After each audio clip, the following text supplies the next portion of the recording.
So let's do another SQL statement, and this time a select, just a simple one. But for this, I'm going to need some POJOs or some model classes. So to keep this code sort of simple, I'm just going to put it in here. So I'll have a public static class, and I'll make this the account. Then we'll have some public final fields here. The first one is going to be the account ID, and then I'll just make a field for each of those columns that we have. And because all of these are final, I'll need a constructor. Let's do a select. So we'll simply select the records and then print them out. So let's see here, select the counts, and we need to pass in a DSL context, and that's kind of it. Let's see here. We'll add in some method into this, but for now, I'm simply going to write out some select statements. So select, actually I have one already up here. So for this one, we'll have a select. We'll say ctx.select. And now this select method takes in some arguments. These are the fields that we want to select. So let's say we only wanted the username, then we can specify it like that. Giving it an empty parentheses, that will select everything.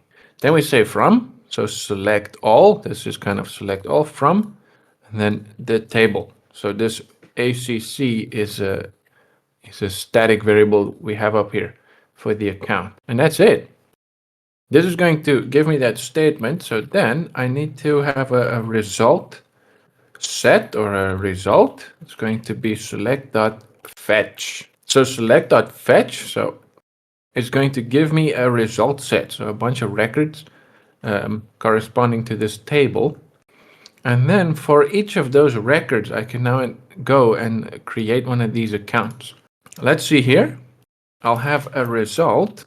It's going to be a new linked list of type account. Then for r in result, so this result set that we get from the fetch method, for each of those, I'm going to add a new account object to my to this list. And for this, I need all of those fields. I'm going to take this result, this record that I have here. So in this for each loop, I have a record. And this thing here is returning a result of type R, and then each thing inside the result is a record. So for the account ID, I can say r.get, then I should give it a field, so acc.accountID. Same thing for the username, so I just specify the field name or the column name here. Same thing for the balance, and you'll see here, I don't need to cast anything or whatever. JOOQ has already generated this balance field as a double of type double. So I can use that here, no problem.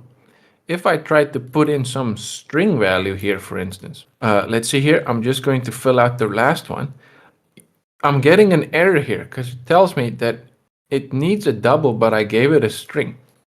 So that's one of the things that make JOOQ so great, is that there's a lot of type safety in here. All right, one thing that I have here now, if we take a look at my table definition, this is of type char.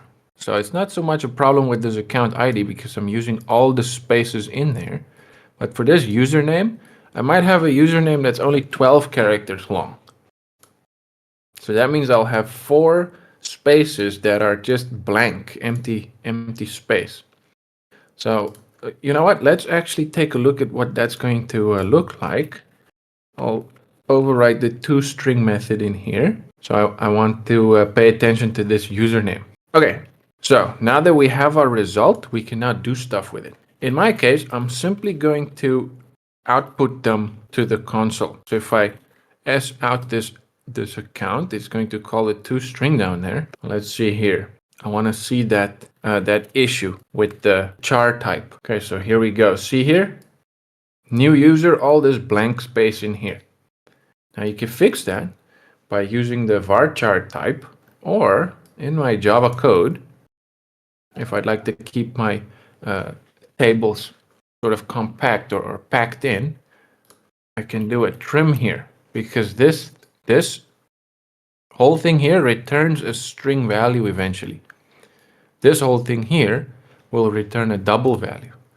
So now if I run this, we'll see here that the new user is now trimmed. So that's pretty good. This is like a factory for converting those records to objects.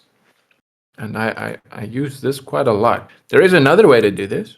So I'm going to actually get rid of all of that and then rename this to res, like the way we had it down here. Right now there's records in there. I can do a fetch into instead. And this one expects a class, so we can fetch it into this.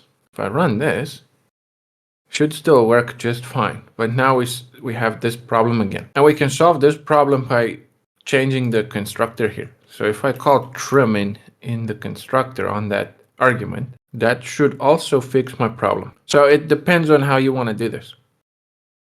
This way lets you filter out any stuff, anything extra inside of the select. Let's say you did a join and there's a bunch of extra things in there. And this sort of factory method makes it a lot easier to work with it. All right, that was the basic select.